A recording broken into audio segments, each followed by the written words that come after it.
बच्चों, आज हम पाठ 2 लाख की चूड़ियों का अध्ययन करेंगे। पाठ में बदलू नाम का एक मनिहार रहता है जिसका काम है लाख की चूड़ियाँ बनाना। उसकी चूड़ियाँ बहुत ही सुंदर सुंदर होती थी। वह बहुत ही सुंदर सुंदर चूड़ियाँ बनाता था और उसकी चूड़ियों की खपत भी बहुत थी। उस गांव में तो सभी स्त्रियां उसकी बनाई हुई चूड़ियाँ ही पहनती थी। आसपास के गांव के लोग भी उससे चूड़ियाँ ले जाते थे, परंतु वह कभी भी चूड़ियों को पैसों से ना बेचता था। वह सारा कसर विवाह के अवसर पर निकाल लेता था। विवाह में इसी जोड़े का मूल्य इतना बढ़ जाता था कि उसके लिए उसकी घरवाली को सारे वस्त्र मिलते, ढेरों अनाज मिलता और उसको अपने लिए पगड़ी मिलती और रुपए जो मिलते सो अलग। लेखक जो है वह बचपन में अपने मामा के गांव जाता था। वहां बदलू रहता था। बदलू जो है वह लेखक का बहुत अधिक स्वागत करता था। वह बदलू को गरम गरम चाय देता, गाय का दूध देता, मलाई बचा कर रखता और आम की फसल में तो से रोज ही उसके यहाँ से 2-4 आम खा जाते। परंतु इन सब बातों के अलावा लेखक को बचपन में हरे हरे कांच के गोलियां जो है वो बहुत पसंद आती थी। बदलू को गांव के सभी लोग बदलू काका कहते थे, इसलिए लेखक भी बदलू को बदलू मामा ना कहकर बदलू काका कहता था। समय बीतता गया। लेखक अपनी पढ़ाई लिखाई में व्यस्त हो गए। उनके पिताजी का तबादला भी दूसरे शहर में हो गया, जिसके कारण लेखक मामा के गांव ना जा सका।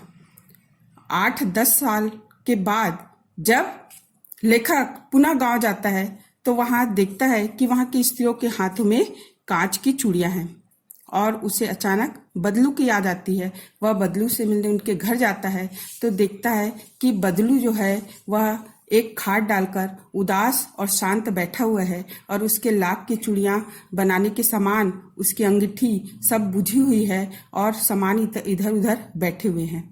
लेखक जाकर अपना परिचय देता है तो बदलू को पहचानने में थोड़ा टाइम लगता है। फिर जैसे ही वह पहचानता है तो वह बहुत खुश होता है और बोलता है, अरे आओ बेटा बैठो। और वह बैठ के बताने लगता है कि आजकल मेरा व्यवसाय कम चल रहा है। लोग कांच की चूड़ियां पसंद करने लग गए हैं। आजकल की स्त्रियों की कलाई इतनी मजबूत नहीं है कि वो लाख की चूड़ियों का बोझ उठा सके। आज तो हर काम, चाहे वह खेती की हो, किसानी का हो या चूड़ियां बनाने का हो, सब मशीन से होने लग गए हैं और इसलिए हमारा रोजगार नहीं चलता और इसके कारण आर्थिक स्थिति कमजोर हो गई है।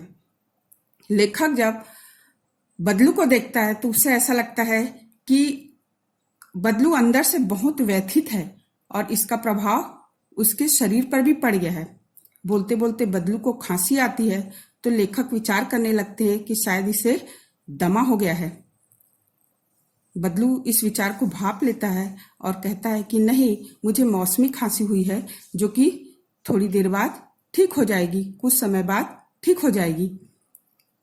बदलू बात बदलने के उद्देश्य से कहता है कि काका, इस साल फसल कैसी हुई है? तो बदलू बोलता है, अरे हाँ, इस साल फसल तो बहुत अच्छी हुई है और मैं तो तुमको फसली आम खिलाना ही भूल गया। वह अपनी लड़की को आवाज देते हैं कि रज्जू आओ, इनको आम खिलाओ। उनकी लड़की एक टोकरी भर चुसनी आम लेकर आती है। लेखक इतने आमों को देखकर कहता है कि नहीं, मैं इतने आम नहीं खा सकता। तब बदलू रज्जू से कहता है कि तुम 4-5 सुंदरी आम छांट कर इन्हें दो। तब रज्जू हाथ में 4-5 आम लेकर आती है और उन्हें लेखक को देती है। लेखक आम लेते समय देखते हैं कि रज्जू के हाथ में बहुत ही सुंदर लाख की चूड़ी है। बदलू उन चूड़ियों को देखते हुए देखकर कहता है कि लल्ला, यही मेरी आखिरी चूड़ी है और इसे मैंने जमींदार की बेटी के लिए बहुत ही ध्यान से, मेहनत से और बहुत ही तन्मय होकर बनाया था, लेकिन जमींदार ने इसकी कीमत केवल 2 आने ही लगाई, जिससे मुझे बहुत ही दुख हुआ और मैंने वह चूड़ियां उन्हें नहीं दी। 10 आने पैसे मुझको दे रहे थे, मैंने नहीं दिया, कहा शहर से ले आओ। मैंने आम ले लिए और आम खाकर थोड़ी देर बाद मैं चला आया।